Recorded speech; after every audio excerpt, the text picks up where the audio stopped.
FM Live Drama.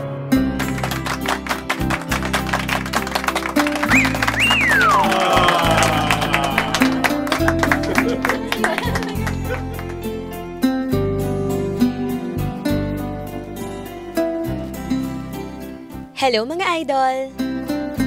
Itago niyo na lang po ako sa pangalang Elmer. 37 years old, from Bulacan City. 7 years na akong OFW mga idol. Mahirap papalayo sa pamilya. Pero mas mahirap kapag makikita mo sila na nagugutom at naghihirap. Kaya kahit malaki ang sakripisyong ito, gagawin ko para sa asawa at anak ko. Pero yung pinakamasakit sa lahat, yung malayo ka na nga sa pamilya mo at ikaw yung nagsasakripisyo, nagagawa pa ng misis mo ang magloko at manlalaki. Napakasakit pala kapag babae yung nagloloko mga idol. Hindi lang pride ang natatamaan sa'yo, kundi buong kaluluwa mo. Maraming salamat po mga idol. Muli ito po si Elmer. And I thank you.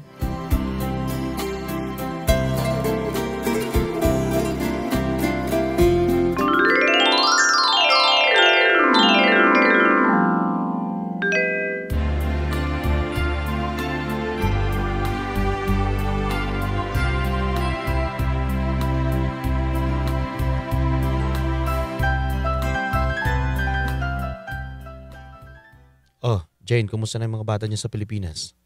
Ayos lang. Pwede ba? Hindi mo ko kailangan tawagan ng 3 times a day. May trabaho ako, hindi yung tawag ka ng tawag. Para ka naman lagi nakabantay. Jane naman, nabatawag ako para sa mga bata. At saka, tinigilan mo na ba yung pamlalaki mo dyan? Ayos ka rin magtanong no? Ano man pakialam mo? Jane, naaawa ako sa mga anak natin. Tsaka, sana naman matanggap mo na yung gusto kong mangyari. Please lang. Jane. Alam mo, Elmer, kahit lumod ka pa sa harapan ko, alam mo naman sa sarili mo na sira na rin tayo And if I know, meron ka ring ibang babae dyan ngayon. Baka nga habang nagmamakaawa ka sa akin meron kang kahawak kamay dyan ibang babae. Huwag mo nga pinaglololo ko, Elmer. Kilala mo yung sarili mo. Alam mo yung kapasidad mong magloko. Jane, lahat ng mga sinasabi mo, hindi totoo yan.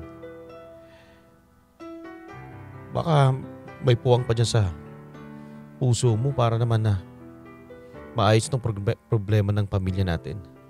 Ay nako, sige na nga. Wala akong palong sa kadramahan mo. Sige na, may trabaho ako. At pwede ba? Huwag kang tawag na tawag. Text mo na lang.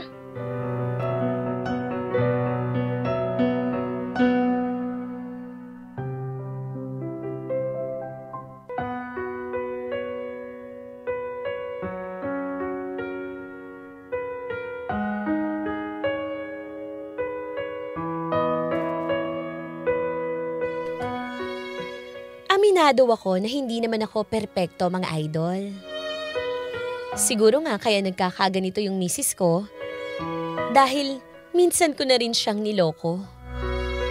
Pero noon yun Ngayon, wala na akong ibang gusto kundi buuin yung pamilya namin mga idol. Gusto kong ayusin ang lahat para sa mga anak namin. Pero pakiramdam ko, kahit ginagawa ko na ang lahat, hindi pa rin tumitigil si Jane sa pakikipagkita sa ibang lalaki.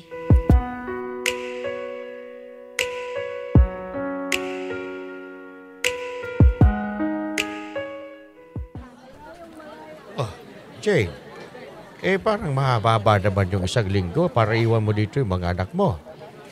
Pasensya na ho, Tay. Marami rin akong ginagawa Hindi ko rin matutukan yung mga bata. Kaya eto nilagay ko na sa maleta kasi 2 linggo para may allowance sila na damit kung kailanganin nyo. Hindi na kayo mahirapan maglaba. Paano kung hanapin ka na mga apo ko? Tsaka alam mo naman, matanda na kami ng tatay mo. Hindi naman namin kaya na bantayan ito. Saan nyo ho gusto kong iwan yung mga bata? Iwan ko na lang ho sa bahay, nag-iiyak doon. Tay naman, minsan lang naman ako humingi ng pabor sa inyo. Alam nyo naman marami akong tinatrabaho. Minsan lang ho ako makiusap. Kung ayaw nyo ho, di kukunin ko na yung mga bata. Hindi, gusto ko lang naman mangyari. Nakakaawa na yung mga bata. Alam naman nila na mahiring nanay sila. At saka, Jane, para naman ito sa pamilya ninyo. Hayaan mo na. O sige Jane, dito mo na lang muna iwan ng mga bata. Saan ka ba paroroon bakit napakatagal? Meron lang po kaming seminar. Tsaka po kung umiyak yung mga bata sa gabi, bigyan nyo na lang ho yung iPad nila. Meron naman po sila mga cellphone dyan Manood na ng TV o kung anong pwedeng paglibangan para hindi kayo maperwisyo. Sige. Diyos ko. Wala namang problema. Kung karoon ng problema sa mga bata, tatawagan ka na lang namin. Sandali lang Jane. Kung konsumido ka, sana wag mong ibalik sa mga bata.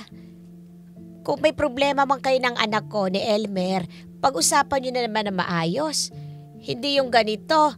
Hindi nyo hinaharap yung problema ninyo. Pati yung mga apo ko nadadamay.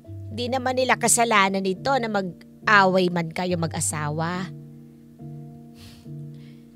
Ma, pasensya na ho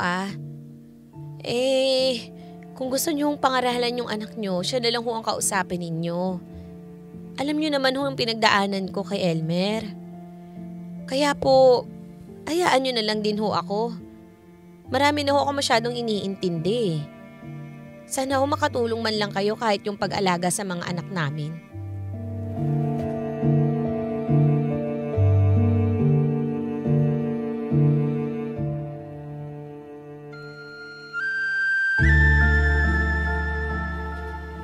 Nakapag-decision ka na ba, Jane? Alam mo naman yung desisyon ko, ang hirap din kasi. Paano yung mga bata? Kaya ko naman kayo suportahan Alam mo, Jane, simulat sa pool pa, college pa tayo. Ikaw na yung crush na crush ko. At saka... Para ka namang bata. Yung sasabi ko lang sa'yo ngayon pa man na tayong dalawa na. Gagawin ko lahat para sa'yo. Kung susustentuhan ko yung mga anak mo. Paano naman si Elmer? O anong gagawin mo sa kanya? Hindi ka naman yung pwede basta itapon. Alam mo naman yun, napakakulit nun. Halos araw-araw ako titawagan Ngayon nga, pinatay ko na yung telepono ko para hindi na siya makatawag. Yan sinasabi ko nga sa'yo, magsama na tayo. Kasi alam mo, yan si Elmer Kung tutusin, mas malaki na yung kinikita ko sa kanya. May negosyo naman ako. At kaya kong buhayin. Ikaw at ang mga anak mo. Paano naman yung sitwasyon mo? Di ba, hindi pa talaga kayo annulled ni Riza? About kay Riza, wala nang problema. Nagkasunto na kami na hanggang susustento na lang sa mga anak namin. Pero between us, wala na. Malaya na ako sa kanya. Kung makapag-post pa nga yung asawa mo na yun, mahal na mahal ka pa. Pinapost pa yung mga old pictures nyo. Ano ba ibig sabihin nagpo-post pa siya ng mga ganun, naiinis ako Kaya nga pag nagsama na tayo, mababago lahat yun. At saka wala na siyang rason para mag-post. Dahil alam niya na mayroon akong bago kinakasama. At ikaw yun, Jane. Sabihin mo sa asawa mo naman na huwag mo post na mga ganun. Parang happy family pa kayo. Nasaktan ako pagka nakikita ko yun Alam mo naman, ang asawa ko, gusto niyang ayusin pa yung problema namin. Pero ayoko na. Dahil sayong-sayo na ako, Jane. Talaga? Pero sige, sasabihin ko sa kanya na iwasan niya na mag-post para hindi na masaktan ang aking mahal. Talaga? Halik ka nga dito.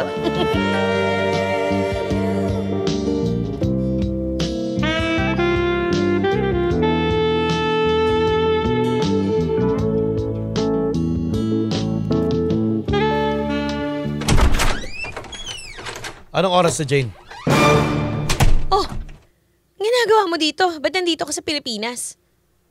Umuwi ako. Tinapos ko na yung kontrata ko sa Saudi. Ano? Ba't tinapos mo? Anong gagawin mo dito? Paano ka magsusuporta sa amin ng anak ko?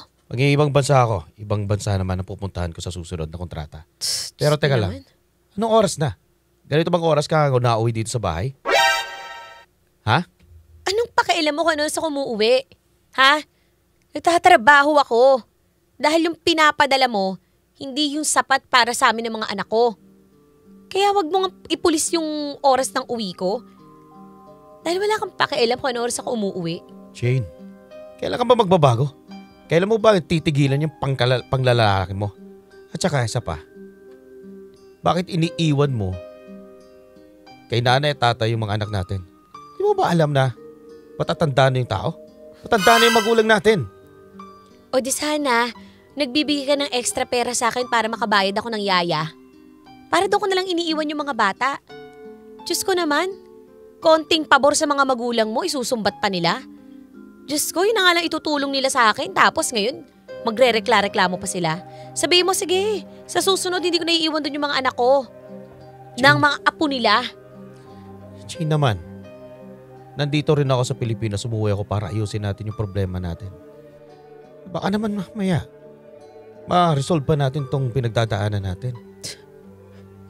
Ano ba, Elmer? Alam mo, yung mga kadramahan mo na yan, itigil mo na. Jane, Alam mo naman hindi na tayo magiging okay eh.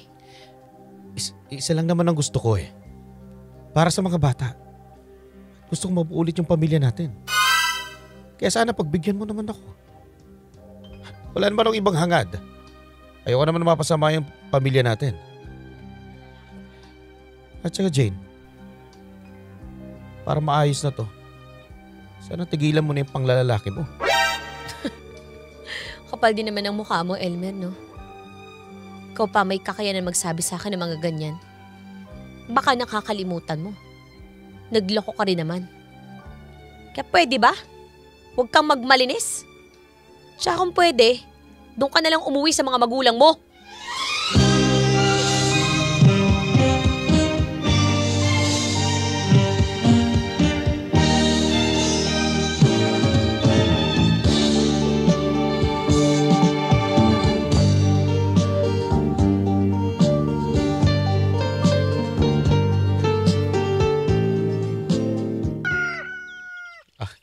Jane, bago ka umalis, bago pa pumasok, kumain ka muna ng almusal. Pinagluto kita dito. Hindi ako nag-aalmusal. Pasensya na pala kagabi kung ano yung mga nasumbat ko sa'yo at mga sinabi ko. Wala naman yun eh. Tsaka, meron pala akong mga pasalubong. Hindi ko na to na ilabas kagabi dahil alam kong pagod na pagod ka at makapagpahinga na ng maaga. Meron ako mga binili para sa'yo. Ito, may mga bag, sapatos at sandals at mga damit. Galing ng Saudi.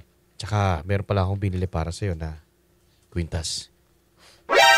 Teka, tumalikod ka. Ano ba? Sandali. Suot mo to. Yeah. Ayan. Bagay na bagay sa'yo. Pinag-ipunan ko pa talaga to para sa'yo. Pa yan? Pero Jane, nag-ikiusa pa sana ako sa'yo. Ayusin na natin to. Makipagbalikan ka na sa akin. Ano ba, Elmer? Alam mo namang mahal na mahal kita eh.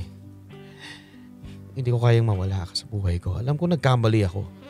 Pero pinagsisihan ko na yun. Gusto ko na magbago. Matagal na. Jane. Ano pa? Tawad mo nga ako. Hindi porke binilan mo ko ng alahas, ng bag, ng kung ano-ano. Ganun na lang agad yun. Pero Jane, nagmamakaawa ako sa'yo. Para sa mga anak natin. Ano ba? Bitawan mo Mahal nga na ako. mahal kita. Jane. Ano ba, Elmer? Jane. Sandali nga lang. Ano ba? Hindi mo ko madadaan sa ganyan eh. Masyado nang masakit yung nangyari sa atin, Elmer. Kaya sige na. Tatrabaho na ako. Teka lang. Ano ba naman, Jane. Pinagsisihan ko na lahat ng ginawa ko. Alam ko nagkamali ako. Pero sana naman, bigyan mo ko pagkakataon.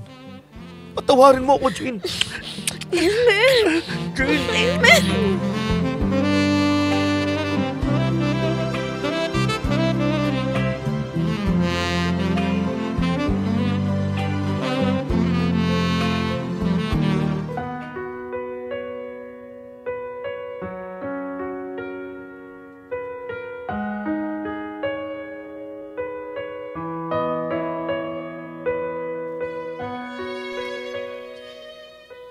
Durog na ako, mga idol. Sa bawat yakap at halik ko sa asawa ko, panlalamig lang ang balik niya dito. Kahit anong gawin ko, pakiramdam ko hindi na mabubuo ang pamilya ko. Kahit magsayang pa ako ng pamasahe, pagbili ng mamahaling bag at ginto, hindi ko na maibabalik ang pagmamahal sa akin ng asawa ko. Pero hindi ako titigil, mga idol. Kahit maubos ako, ayos lang. Kung ito ang kabayaran sa tiwala niya at pagmamahal niya para sa akin.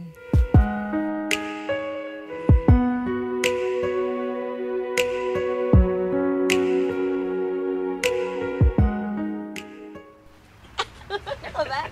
Sige na, ano na. Hayop ka! Ano ba? Layuan mo yung asawa mo! Elmer, ano ba? Tama Lagya ka! Sinisira mo yung pamilya namin! Ano ba? Tama na! Hayop ka! Ikaw pala yung lalaki ng asawa ko, ha? Elmer! Buisit ka! Tama na! Tama na!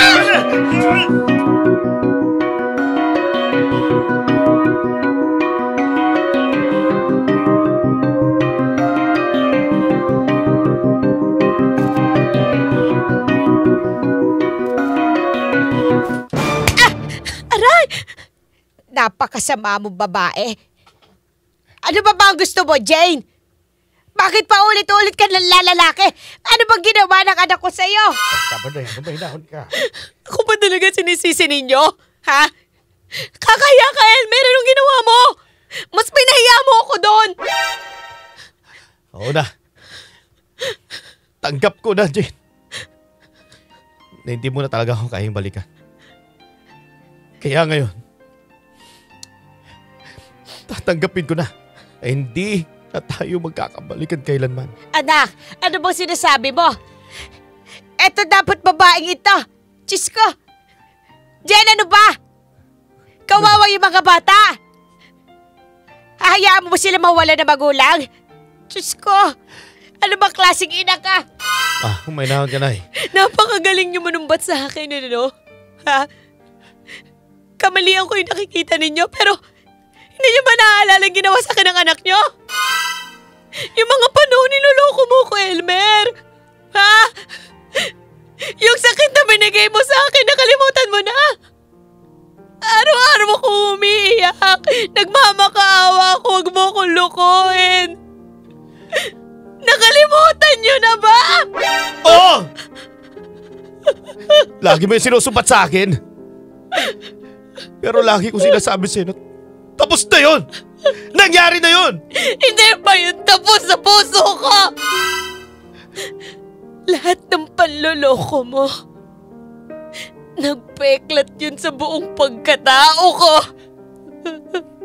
Tinanggalan mo ako ng dangal sa sarili ko. Tapos ngayon, kung makapagsalita kayo, ang dumi-dumi ko. Tignan mo sarili mo.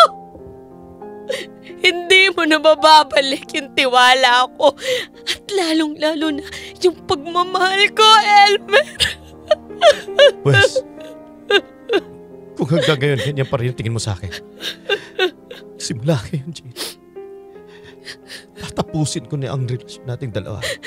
Tatapusin ko na yung paghahabol ko sa'yo. Ako na bahala sa mga anak ko magsustento. Siguro hanggang dito na nga lang tayo. Siguro hindi talaga tayo para sa isa't isa. Kaya simula ngayon, pinapalaya na kita. Simula ngayon, wala na ang Jane sa buhay ko.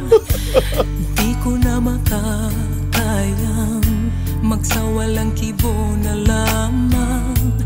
Di ko na magagawang maglihim pa sa'yo. At kung inaasal